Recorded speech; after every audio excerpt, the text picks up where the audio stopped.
Tamil news பார்வையாளர்களுக்கு அன்பு வணக்கம். இன்றைய சிறப்பு நேர்காணலில் நம்மோடு இருந்திருக்கும் சிறப்பு விருந்தினர் மூத்த பத்திரிகையாளர் மரியாதைக்குரிய திரு ஐயநாதன் சார். சார் வணக்கம். வணக்கம் சார்.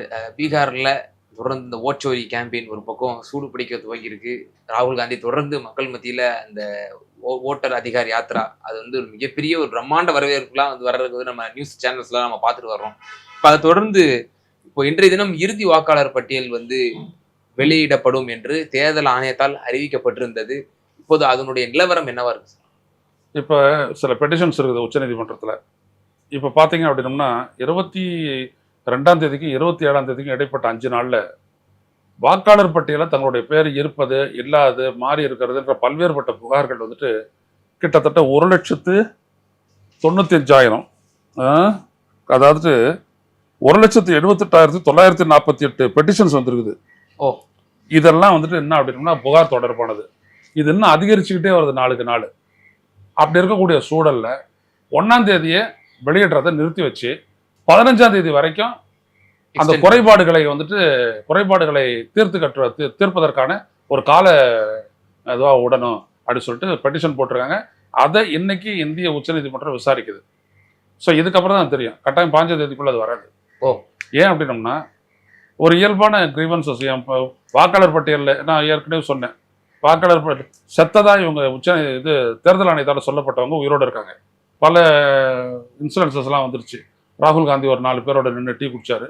அது இல்லாத இன்னொருத்தர் வந்துட்டு பார்த்தீங்க அப்படின்னா பாஸ்வான் அப்படின்றவர் வந்துட்டு பார்த்தீங்கன்னா வந்து டெல்லியிலேயே இருக்காரு. என்னை செத்துட்டு தான் சொன்னாங்க, நான் உயிரோடு இருக்கான்னு சொல்லியிருக்காரு.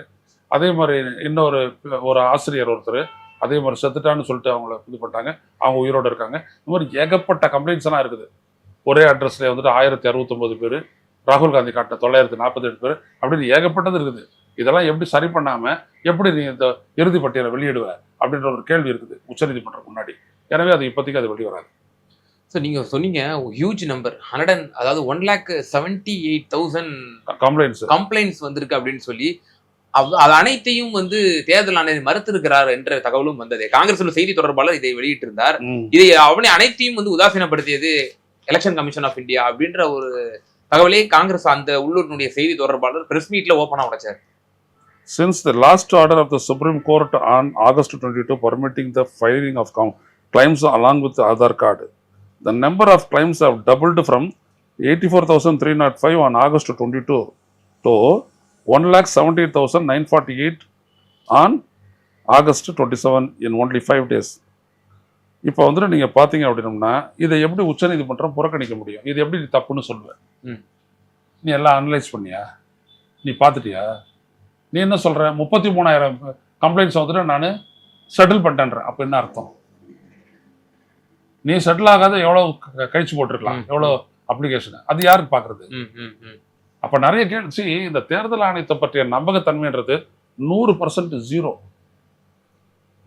100% ஜீரோ. இதுக்கு மேல இந்த தேர்தல் ஆணையத்தை நீங்க நம்புறது அப்படின்றது வந்துட்டு பாக்குதுன்னா அடி முட்டாள்தனமே.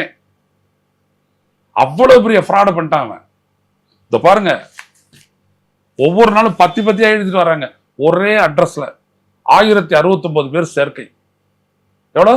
1069 பேர். ராகுல் காந்தி சொன்னது 497. இது வந்துட்டு பாத்தீங்கன்னா நியூஸ் லாண்ட்ரி அப்படின்ற ஒரு வெப்சைட். ஒரே அட்ரஸ்ல 1000 ஒரு வீட்டுல நம்பர் 3 அந்த வீட்டுல 1069 பேரை சேர்த்துருக்கிறான். அந்த இடத்துல வீடே இல்லாத ஒரு இதுக்கு ஏதோ ஒரு XY ஏதோ ஒண்ணு போட்டு விட்டு அதுல 1069 பேர் சேர்த்துருக்காங்க. அப்ப பேர் இல்ல, வீட்டு நம்பர் இல்ல, வீடே இல்ல. இவ்வளவு பெரிய புரட்சியை செஞ்சிருக்கக்கூடிய தேர்தல் ஆணையத்தை உச்சநீதிமன்றம் இதுக்கு மேல நம்புன்னு நினைக்கிறீங்களா? நீங்க சாதாரண விஷயம் இல்லை. அதை விட இன்னைக்கு சில விடயங்கள் இன்னைக்கு வந்துட்டு தோழர்களே, இன்னைக்கு இந்த வீடியோவை பார்க்கக்கூடிய ஒவ்வொருத்தரும் தயவு செய்து இன்றைக்கு ஹிந்து பேப்பரை வாங்கி பக்கம் 9 நீங்க பாருங்க. Unusual patterns in Bihar's deleted voter list a data probe அப்படின்னு சொல்லிட்டு அப்புறம் ஸ்ரீனிவாசன் ரமணிங்கிறவர் எழுதியிருக்காரு. தயவு செஞ்சு இந்த கட்டுரையை பாருங்க. 8 முக்கிய விடயங்களை போட்டிருக்காரு. அப்நார்மல் பீகாரினுடைய அந்த மார்டாலிட்டி ரேட் எவ்வளவு இருக்குதோ அதை விட பயங்கரமா குறைவா இருக்கு. 50 வயசு கீழே நிறைய பேர் செத்து போயிருக்காங்க. செத்த லிஸ்ட்ல இருக்கிறவங்க நிறைய பேர் 50 வயசுக்கு உட்பட்டவங்க, நீக்கப்பட்டவங்கள நிறைய மைனாரிட்டிஸ். நீங்க இதெல்லாம் வந்துட்டு நீங்க எப்படி விட்டுட்டு நீங்க மேல போக முடியும்? பத்தியா எடுத்து எழுதியிருக்கான். இதெல்லாம் பூத் வைஸ் எழுதியிருக்கிறாங்க. நீங்க நல்லா கவனிங்க. பாகம் பாகம் பார்ட் பார்ட் அப்படின்னு சொல்லியிருக்காங்க. இந்த பாருங்களேன், கீ ஃபைண்டிங்ஸை மட்டும் நான் சொல்ல வரேன், இது ரொம்ப முக்கியம். 80 பார்ட்ஸ் பாகம்னு சொல்லுவோம் இல்லைங்களா, அது மாதிரி 80 parts. So unusually high proportion of young deaths. குறைந்த வயதுடையவர்கள் செத்த கணக்கு 80 பாகங்கள்ல அதிகமா இருக்குது. 127 பாகங்கள்ல ஜெண்டர் பயஸ், நிறைய பெண்கள் நீக்கப்பட்டிருக்கிறாங்க. பெண்கள் எங்க போவாங்க? ஆம்பளைங்க வெளியூர்ல வேலை செய்யுங்க, வெளிமாநில வேலை செய்ய, பெண்கள் எங்க போவாங்க? ஆனா இல்ல. 1985 பாகங்கள்ல அப்நார்மலி ஹை டெலிஷன் ரேட்ஸ், மிக அதிகமான வாக்காளர்கள் நீக்கப்பட்டிருக்கிறாங்க. 412 பாகங்கள்ல பாத்தீங்கன்னா எக்ஸசிவ் டெத்ஸ், சாதாரணமா இருக்கக்கூடிய ஒரு ஆவரேஜ் டெத்தை விட அதிகமான டெத்தை காட்டுது. 7216 பாகங்கள்ல ஹை டெத் ப்ரொபோர்ஷன்ஸ், இவ்வளவு பாப்புலேஷனுக்கு இவ்வளவுதான் இருக்கணும் டெத் அப்படின்ற ஒரு இது இருக்கு இல்லையா, ஸ்கேல் இருக்கு இல்லையா, அதெல்லாம் விட அதிகமா இருக்குது. 973 பார்ட்ஸ் 100% டெத் பேஸ்ட் டெலிஷன்ஸ். சில பாகங்கள்ல 100% அப்படியே டெத்துன்னு சொல்லிட்டு டெலிட் பண்ணிருக்காங்க. 973 பாகங்கள்ல 100% death deletion. 5084 parts number of absent voters, இல்லை இல்லை இல்லைன்னு 5084. 663 பாகங்கள் so suspicious pattern of permanently shifted woman, பெண்கள் இடம் மாறி போயிட்டாங்கன்னு சொல்லி அப்படி ஒரு பேட்டர்னை காட்டுது. எவ்வளவு பேரு? 663 பாகங்கள். இதெல்லாம் எப்படி நீங்க வந்துட்டு எடுத்துக்கிட்டு சொல்லுவீங்க பாப்போம். இதை சும்மா ஒண்ணு சொல்லல, இதுக்கப்புறம் பூத் வைஸ் அவன் சொல்லிக்கிட்டே வரான் ஒண்ணு. இதெல்லாம் பெரிய வேலை சார். இப்போ இந்த வேலை செய்யறதுக்கு வந்துட்டு அவங்க என்னைக்கு வெளியிட்டாங்க? ஆகஸ்ட் 1 வெளியிட்டாங்க. அதுல இருந்து தொடர்ந்து செஞ்சு இன்னைக்கு கொண்டு வராங்க. 31ஆம் தேதி கொண்டு வராங்க. 1ஆம் தேதி இல்லையா? 1ஆம் தேதி கொண்டு வந்திருக்காங்க. இப்போ நம்ம இன்னொரு செய்தியும் பார்த்தோம்ல சார், 3 லட்சம் பேர் வந்து அவங்களோட சிட்டிசன்ஷிப்பை வந்து கேள்விக்குறியாக்கி இருக்கோம். அவங்க ஊடுருவல்காரர்களா இருக்கக்கூடும், அவங்களுக்குலாம் வந்து நாங்க சில இது கொஸ்டின்ஸ் எழுப்பியிருக்கோம் அப்படின்ற மாதிரி சொல்றாங்களே. இந்த 3 லட்சம் கணக்குங்கிறது எங்க இருந்து வருது? அவங்களாம் எப்படி ஊடுருவல்காரலாம்? முதல்ல ஒரு சொன்னதே என்னன்னா, பீகார் வாக்காளர் பட்டியல நிறைய வெளிநாட்டவர் வந்துட்டாங்க அப்படின்னா, ஊடுருவல்காரர் வந்துட்டாங்க. எல்லாம் முடிஞ்சுட்டு டிராஃப்ட் இது பண்ணும்போது ஒருத்தனை கூட காட்டல. உடனே இப்ப என்ன பண்றாங்க, அந்த பார்டர் டிஸ்ட்ரிக்ட்ஸ் இருக்கு இல்லையா, அந்த பார்டர் டிஸ்ட்ரிக்ட்ல இருக்கிற நிறைய பேர்கிட்ட கொஸ்டின் பாட்டு கேள்வி கேட்டிருக்கிறாங்க. அவன் காட்ட போறான், இவன் உறுதி செய்யட்டும், அப்புறம் பார்ப்போம். ஒப்புங்கனாச்சும் 3 லட்சம் சொல்லிட்டு அதாவது தகவல் பரப்பி விடு அப்படின்ற வேலையை செய்யறாரு ஞானேஷ்குமார். வரட்டும், உண்மை வரட்டும். அவருக்கு சுப்ரீம் கோர்ட் ஆதாரை ஏத்துக்கிட்டோம்னு சொல்லிச்சு. இப்ப இவங்க எல்லாம் ஆதார் கொடுத்தாங்கன்னா அவங்க வந்து இடம் பெற முடியாதா? இப்ப இந்த மாதிரியான ஆதார் தான் திருப்புறானே. ஆதார் மட்டும் இல்ல, நான் இப்ப புதுசா ஒரு கார்டு இஷ்யூ பண்ண போறேன்றான். புதுசா card, electronic photo identity card தான் இஷ்யூ பண்ண போறேன். அதான் நீங்க செய்தி. ஓகே, நீங்க தலைப்பு செய்தி அதான். இவர் எதுக்கு பண்றாரு அப்படின்னா, இப்ப புதுசா வெளியிட்டு இருக்காரு பட்டியல், அதை நியாயப்படுத்த பாக்குறாரு. இந்த பட்டியலே இவ்வளவு டவுட்ஸ்ல இருக்குது. இப்ப நான் படிச்சேனே, இதெல்லாம் ஏற்றுக்கொள்ளக்கூடியதாவா இருக்கு? இருக்கிறவனை செத்தவனை காட்டிட்டு சத்தவனுக்கு எப்படி ஐடென்டிஃபைடு கார்டு கொடுப்பனி? அப்போ மாற்றான் இல்லையா அவன்? அப்போ இதெல்லாம் வந்துட்டு சாத்தியமே படாது. அவன் தன்னுடைய செயலை நியாயப்படுத்திக்க பாக்குற தேர்தல் ஆணையம் எதுவும் நடக்காது. அவ்வளவு சாமானியமா வந்துட்டு நீதிமன்றத்தினுடைய பிடியில இருந்துட்டு பார்வையில இருந்து நல்லா தப்பிக்க முடியாது.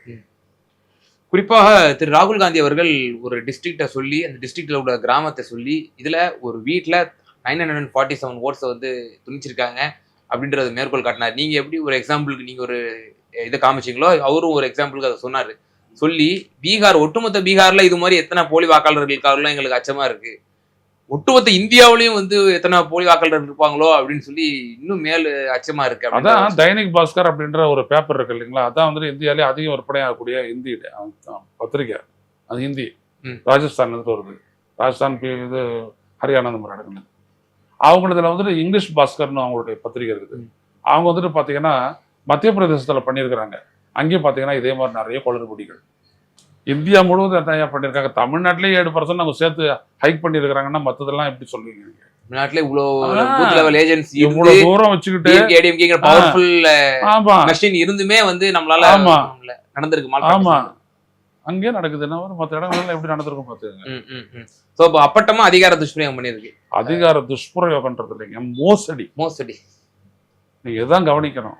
தேர்தல் ஆணையன்றது என்னுடைய வாக்குகளை உறுதி செய்து நம்முடைய வாக்குரிமைக்கு மரியாதை கொடுக்க வேண்டிய தேர்தல் ஆணையம் நம்மளை அவமதித்து இருக்கிறது.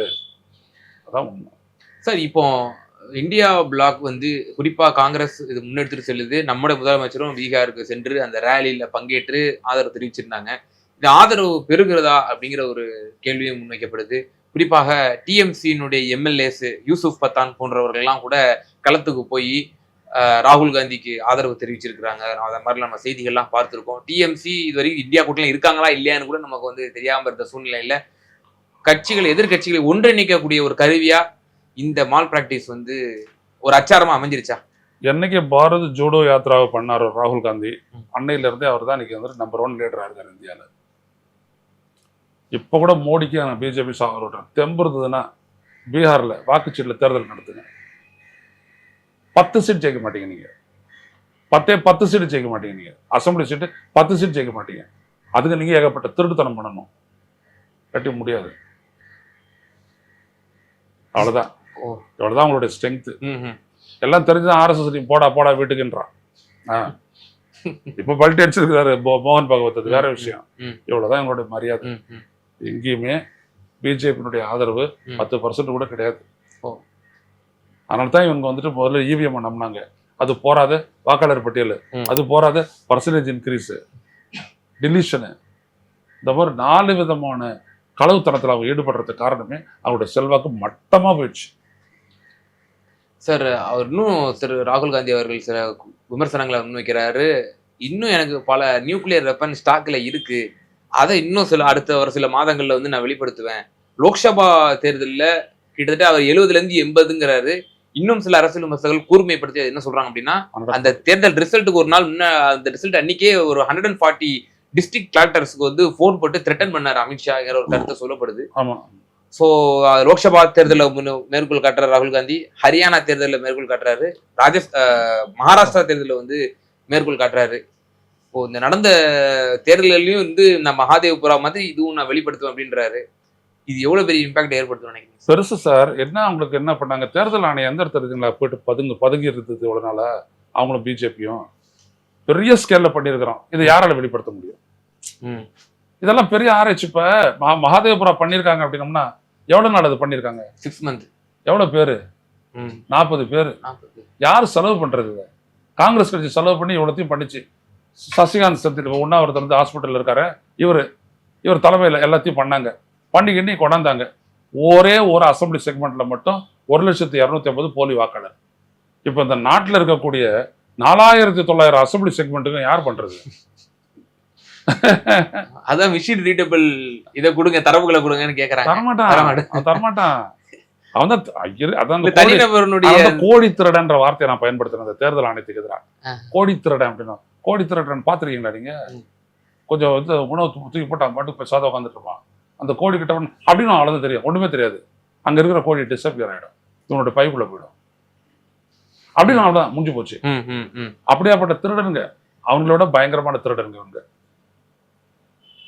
எப்படி செஞ்சிருக்காங்க பாருங்க, எவ்வளவு துணிச்சலோட செஞ்சிருக்காங்க பாருங்க இந்த திருட்டுத்தனத்தை. ராகுல் காந்தி என்ன சொன்னாரு? 1,250,000 வாக்குகள் வந்துட்டு போலி வாக்காளர்கள். யார் சேர்த்தது? எப்படி சேர்த்தது? அது இல்லைன்னு சொல்லல தேர்தல் ஆணையம். யார் சேர்த்தது?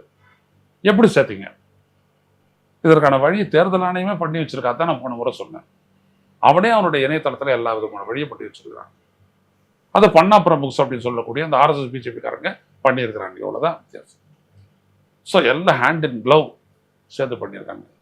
நேற்று தினம் திரு ராகுல் காந்தி அவர்கள் குஜராத்லயும் வந்து நடந்திருக்கு. அதையும் நாங்க ஏங்க குஜராத்ல பண்ண, அவங்களை விட்டா ஸ்ரீலங்கால கூட பண்ணுவாங்க, எங்க வேணாலும் பண்ணுவாங்க. இந்திய தேர்தல் ஆணையங்கள்லாம் தேர்தல் நடத்துதோ அங்கெல்லாம் ஃப்ராட் அடிப்பாங்க அவங்க.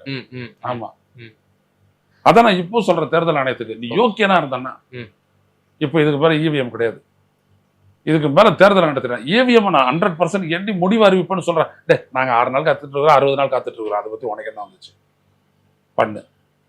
பண்ணி காட்டு. ஒத்துக்க மாட்டான். ஏன்னா மாட்டிக்குவான்னு தெரியும். இவிஎம் வச்சுக்கிட்டு 1999 ஃப்ராட் அடிச்சுட்டு இருக்கான் தேர்தல் ஆணையம். இந்த நாட்டில் இருக்க கார்பரேட்ஸ், இந்த நாட்டில் இருக்க பிஜேபி, அதுக்கு முன்னாடி காங்கிரஸ் எல்லாம் பண்ணியிருக்காங்க. ஒட்டு மொத்தம் வெளில வரணும்ன்றாங்க. இப்போ இறுதியான ஒரே ஒரு கேள்வி சார். இப்போ இறுதி வாக்காளர்களுடைய பட்டியல் 15th வரைக்கும் அது வந்து போஸ்ட்போன் பண்ணும் அப்படின்னு சொல்லி உச்சநீதிமன்றத்துல அதுக்கு உண்டான வழக்கு இந்த தினம் விசாரணையும் வர இருக்கு அப்படின்ற மாதிரி இன்னைக்கு விசாரணை வர இருக்குன்னு நீங்க சொல்லியிருக்கீங்க. இப்போ அந்த இறுதி வாக்காளர் பட்டியல் வெளியேறும் பொழுது இப்போ ஏற்கனவே அந்த எஸ்ஏஆர்னுடைய ஆகஸ்ட் 1 வெளியிடும் போதே இவ்வளவு எக்கச்சக்கமான மால் பிராக்டிஸ் 1,78,000 புகார் வந்திருக்கு பொழுது அந்த இறுதி பட்டியல் வெளியிடும் பொழுது அதனுடைய இம்பாக்ட் எவ்வளவு இருக்குன்னு நீங்க நினைக்கிறீங்க? இல்ல இந்த இப்போ எது புகார்னு சொல்றோமோ இதெல்லாம் நிரூபிச்சிட்டோம்னாலே உச்சநீதிமன்றம் சொல்லிடுச்சு. அந்த 2 நீதிபதிகள் கொஞ்சம் சூரியகாந்த் நாங்க இதை வந்துட்டு ரத்து பண்ணிடுவோம்னு சொல்லிடுச்சு. நிச்சயமா சார். இந்த ஓட்சோரி கேம்பெயின் இது சம்பந்தமா நடக்க இந்தியாவில் ஜனநாயக உரிமைக்கும் பாசிசத்துக்கு இடையிலான ஒரு போர் நடந்துட்டு இருக்குது. அதான் இப்படி வெளியாடுது. இதை முதல்ல மக்கள் புரிஞ்சுக்கணும். அப்படியே பப்பரை விடக்கூடாதுன்னு வச்சுட்டு இருக்கக்கூடிய பாசிஸ்டுகள், கார்பரேட் பாசிஸ்டுகள், இன்னொரு பக்கம் இந்திய மக்களுடைய ஜனநாயக உரிமை, இதற்கு இடையில நடக்கக்கூடிய போர் தான் அது. அது புரிஞ்சுக்கணும். நிச்சயமா சார். இந்த ஓட்சோரி கேம்பெயின் அதை தொடர்ந்து நடக்கக்கூடிய மால் பிராக்டிஸ் சம்பந்தமாக விலாவாரியா தரவுகளோட எங்க நேயர்களுக்கு வந்து ரொம்ப தெளிவா பகிர்ந்தீங்க. ரொம்ப நன்றி சார். நன்றி.